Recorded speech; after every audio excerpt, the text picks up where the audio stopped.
Apaan tuh? Apaan tuh? Apaan tuh? Apaan tuh?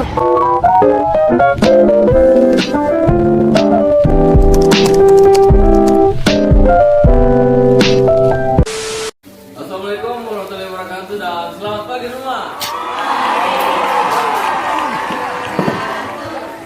Yang terhormat Pak Guru dan juga teman-teman sekalian, semoga kita masih diberi kesehatan dan masih bersemangat dalam pembelajaran kita hari ini.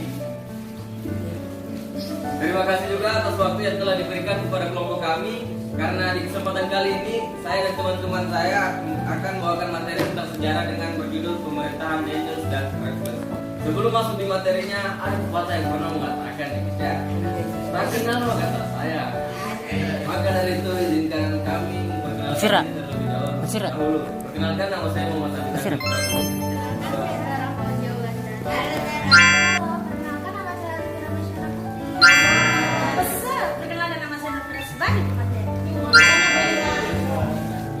Saya Rafli.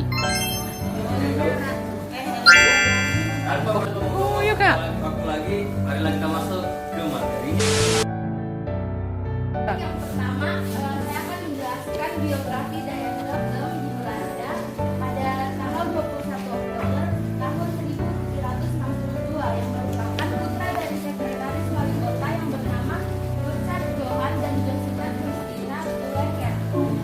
Daniel belajar hukum di Universitas Harvard dan berhasil lulus dan memperoleh gelar doktor untuk menghadapi serangan dari Inggris. Kemudian mengumpulkan dana sebanyak-banyaknya untuk biaya melawan perang Inggris dan memperbaiki kondisi keuangan pemerintahan karena kas negara yang kosong. Karena tugas utama di Indonesia yaitu mempertahankan Pulau Jawa dari serangan pasukan Inggris, memperkuat pertahanan atau biasa dikenal dengan sistem Kerja-Lodi, yang dimana dia memanfaatkan masyarakat Indonesia untuk bekerja agar langkah-langkah yang diciptakannya itu bisa tercapai. Saat di Indonesia, Daniels ini melakukan beberapa langkah-langkah strategis di bidang kehidupan, yaitu yang pertama ada di bidang keamanan dan pertahanan, yaitu yang pertama untuk mempertahankan Jawa dari Inggris, yaitu membuat pangkalan angkatan laut di Anyer dan Ujung Kulon, membangun benteng pertahanan baru, salah satunya benteng Master Cornelis, menambah jumlah tentara dengan mengambil orang-orang dari rakyat di Jawa. Hal ini dilakukan saat di Indonesia Daniels itu tidak membawa pasukannya, dan kemudian membangun jalan raya Anyer Panarukan sepanjang 1.100 km dan masyarakat sering menyebutnya sebagai jalan Daniels dan politik. Daniels melakukan berbagai perubahan di bidang pemerintahan dengan melakukan banyak campur tangan dan perubahan dalam tata cara dan adat istiadat kerajaan di Jawa. Tindakan yang dilakukan Daniels diantaranya membatasi kekuasaan raja-raja di Nusantara dan peradilan untuk orang Eropa, peradilan untuk orang timur asli, dan peradilan rakyat biasa. Selain itu, Daniels juga membuat peraturan untuk memberantas korupsi kepada siapa saja, termasuk orang Eropa dan timur asli. Yang keempat, pertama, meningkatkan pemasukan uang dengan memungut pajak dan penjualan tanah. Yang kedua, rakyat diwajibkan menyerahkan hasil pertaniannya terhadap pemerintahan kolonial.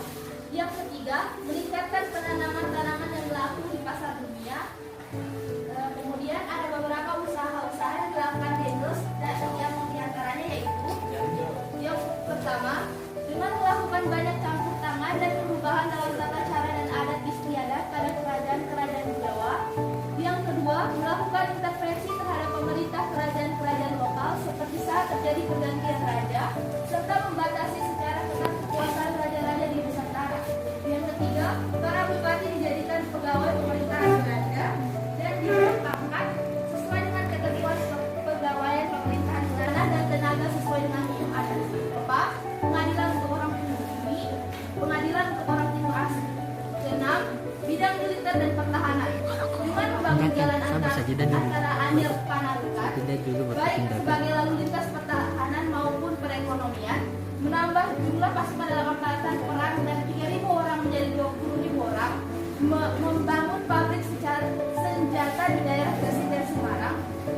dilakukan karena Dendels tidak dapat mengharapkan lagi bantuan dari Eropa akibat blokade Inggris dilakukan dan membangun pangkalan angkatan laut di ujung Kulon dan Surabaya. Yang ketujuh adalah bidang ekonomi dan keuangan.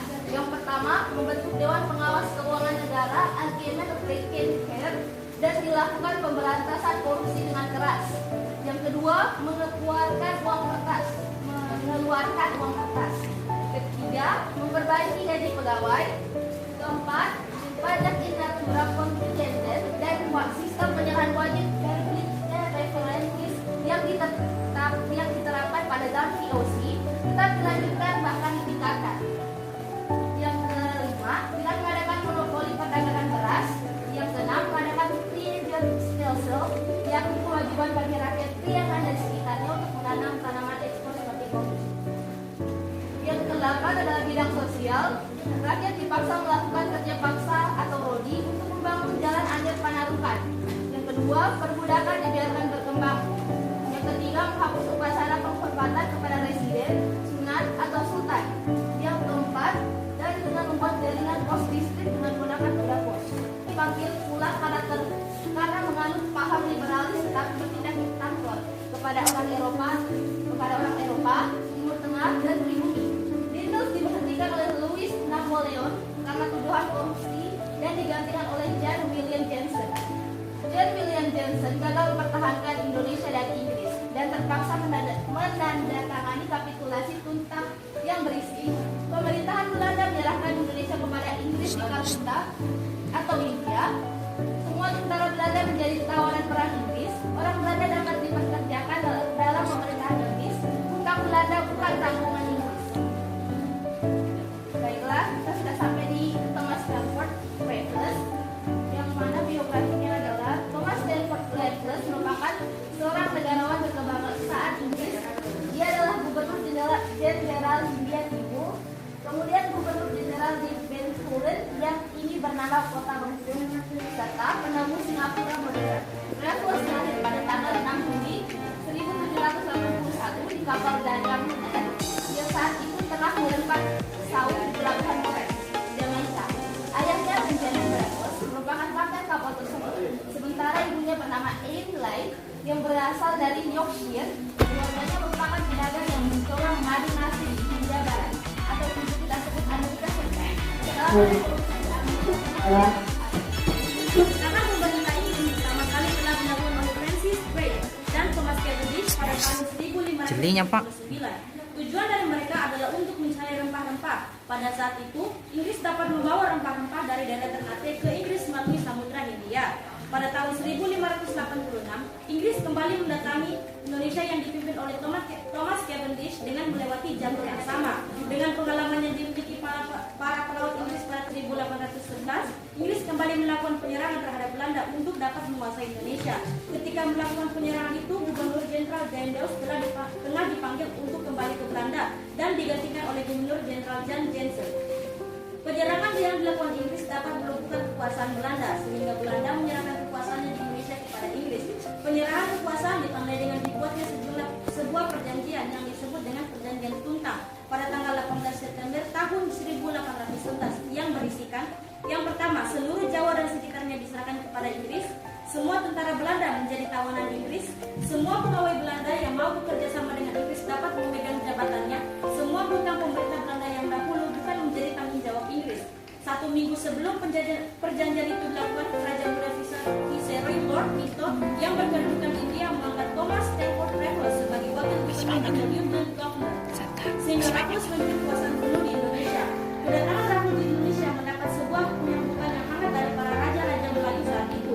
Raffles datang pertama kali ke Indonesia dengan keadaan di mana rakyat menderita dengan semua perjanjian yang telah dibuat oleh Belanda, sehingga Raffles membuat sebuah kebijakan baru yang dapat menyelamatkan rakyat dari penderitaan.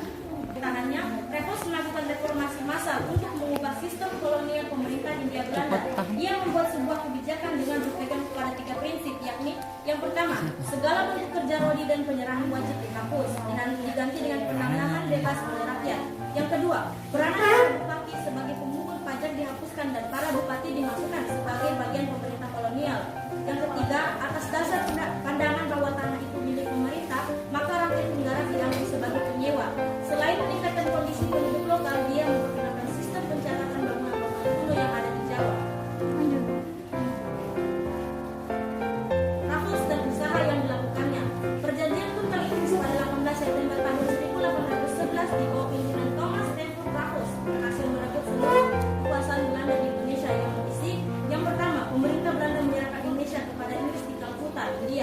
Semua tentara Belanda menjadi tawanan perang Inggris. Orang Belanda dipekerjakan dalam pemerintahan Inggris. Hutang Belanda tidak menjadi tanggungan Inggris. Dan yang terakhir, Raffles yang berhasil merebut seluruh kekuasaan Belanda, memberikan kesempatan rakyat Indonesia untuk melakukan perdagangan bebas, meski keberadaan Inggris tetap menindas rakyat Indonesia. Kemudian kebijakannya di bidang pemerintahan. Raffles menegosiasikan perdamaian dan beberapa operasi militer kepada sejumlah penguasa lokal yang dianggap menentang kerajaan Inggris. Kemudian di kebijakan ekonomi, yaitu melaksanakan sistem sewa tanah atau pajak tanah land yang kemudian merupakan dasar bagi perkembangan sistem perekonomian uang, penghapusan penyerahan wajib hasil bumi, penghapusan kerja rodi dan perbudakan, penghapusan sistem monopoli, dan peletakan desa sebagai unit administrasi penjajahan. Menentukan pajak harus diadakan pengumpulan tanah dan penelitian keseluruhan tanah. Kemudian yang kedua, Harus di video semua. Jangan GR. itu masyarakat pedesaan di Indonesia manusia masih merupakan masyarakat tertutup dan belum mengenal peredaran uang. Kemudian yang terakhir, kepemilikan tanah pada tahun 1814. Perjanjian tersebut dikenal dengan nama Perjanjian London 1814 atau tepatnya Anglo-Dutch Treaty of 1814. Dalam konvensi tersebut menyatakan bahwa Belanda akan menerima kembali daerah jajahan yang dahulu diserahkan kepada Inggris sebagaimana isi kapitulasi tunggal pada tahun 1811. Sedangkan serah terima kekuasaan antara Inggris dan Belanda kembali dilakukan pada tahun 1819. Jadi satu video kasih. Mungkin itu presentasi dari kami. Terima kasih buat teman-teman yang telah mendengarkan presentasi dari kelompok kami. Dengan selesainya presentasi kami, dengan ini sesi pertanyaan saya buka. Bagaimanakah bila sah? Assalamualaikum warahmatullahi wabarakatuh. Waalaikumsalam warahmatullahi wabarakatuh. Terima kasih atas kesempatan yang telah diberikan. Izinkan saya bertanya kepada kelompok 1. Apa alasan terjadinya revolusi Prancis dan diangkatnya Napoleon Bonaparte sebagai kaisar Prancis? Dan bagaimana jika Prancis tidak melakukan agresi ke penjuru Belanda? Sekian, terima kasih. Assalamualaikum warahmatullahi wabarakatuh. Perkenalkan, nama saya Anissa Sandra, perwakilan dari kelompok 3 yang bertanya kepada kelompok 2. Jelaskan proses terjadinya perubahan situasi sistem sewa tanah sehingga penjajahan Inggris di Indonesia tidak berlangsung lama. Sekian, terima kasih. Assalamualaikum warahmatullahi wabarakatuh. Waalaikumsalam warahmatullahi wabarakatuh. Perkenalkan, saya Pratiwi. Berikutnya saya disinyakan memberikan pertanyaan kepada kelompok 2, yaitu mengapa masa pemerintahan Raffles lebih singkat daripada masa Danells? Apakah ini berhubungan dengan perjanjian London 1914? Bagaimanakah bila sah? Terima kasih buat kelompok yang telah bertanya. Mohon ditunggu jawabannya dan silakan menonton video yang telah kami share di YouTube. Dari kelompok 4, yaitu pertanyaannya, mengapa masa pemerintahan Raffles itu lebih singkat daripada Danells? Apakah ini berhubungan dengan perjanjian London tahun 1814? Ya, jadi alasannya itu pemerintahan Raffles tidak berlangsung lama karena pemerintahan Napoleon yang berada di Prancis mengalami kegagalan atau jatuh pada tahun 1814, sehingga muncul konferensi London Inggris yang menghasilkan suatu keputusan di mana Indonesia telah diserahkan kembali kepada negara Belanda. Jadi dengan kata lain itu ada hubungannya dengan perjanjian London tahun 1814. Kemudian ada dampak dari konferensi London pada tahun 1814 terhadap Belanda ini. Yang pertama yaitu Belanda menguasai kembali Indonesia atau Hindia Belanda yang dikembalikan Inggris. Yang kedua, Belanda mendapatkan Pulau Bangka di Indonesia yang ditukar dengan bukti koloni Cochin atau India kepada Inggris. Kemudian yang ketiga, Belanda menjual koloni Bernabore atau India kepada Inggris. Yang keempat, kapal Belanda dilarang melakukan penjualan budak. Dan yang kelima, koloni Belanda di Tanjung Harapan Afrika Selatan serta Demerara, Essequibo dan Berkisah atau Buaya tidak dikembalikan dan tetap dikuasai oleh Inggris. Tadi jauh belum karena masa jatuhnya Prancis toh? Ya. Nah, lalu kenapa Prancis yang jatuh, Inggris yang harus berakhir masa pemerintahannya di Indonesia? Indonesia karena mereka itu satu sekutu gitu. Kalau Prancis jatuh ya Inggris jatuh. Terima kasih. Oke, jawabannya. Assalamualaikum warahmatullahi wabarakatuh. Jadi saya akan menjawab pertanyaan dari kelompok 1. Bonaparte sebagai Kaisar Prancis dan bagaimana jika Prancis tidak melakukan agresi ke penjuru Belanda. Jadi alasan terjadinya revolusi Prancis yaitu adanya ketidakpuasan terhadap Ancien Regime, yang dimana Ancien Regime itu adalah suatu sistem aristokratik di Prancis di bawah pemerintahan dinasti Valois dan Bourbon pada abad ke-14 sampai abad 18. Kemudian alasan diangkatnya Napoleon Bonaparte sebagai Kaisar Prancis yaitu setelah melalui peristiwa saat dia berhasil melakukan gerakan para pendukung royalis dengan cara yang mengejutkan, yaitu menembakkan meriam di kota Paris di atas menara, yaitu peristiwa yang mengejutkan masyarakat dunia tersebut terjadi pada tahun 1795 ketika Napoleon masih berusia 26 tahun. Lalu setelah berhasil memenangkan beberapa pertempuran, akhirnya Napoleon diangkat sebagai seorang kaisar di Prancis pada tanggal 2 Desember tahun 1804. Selama 11 tahun sebagai kaisar, Napoleon berhasil melakukan seluruh bagian di benua Eropa. Lalu bagaimana jika Prancis tidak melakukan agresi ke penjuru Belanda?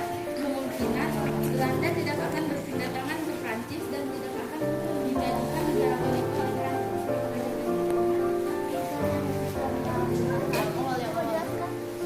Ya revolusi ada sistem-sistem yang pakai bahasa aristokratik. Kekuasaan berada di tangan kelompok yang kecil yang mendapat keistimewaan atau kelas yang berkuasa. Jadi istilah ini berasal dari bahasa Yunani aristokratia yang berarti aturan yang terbaik. Jadi kekuasaan itu berada di tangan kelompok yang kecil. Oke, terima kasih jawabannya. Baik, kalau kalian mungkin hanya itu saja materi yang bisa kami sampaikan dan berikan tentang pemerintahan Dendels dan Dreyfus. Mohon maaf jika kurang mengenakan dan juga salah kata. Saya tutup dengan ucapan wabillahi taufiq wal hidayah. Wassalamualaikum warahmatullahi wabarakatuh.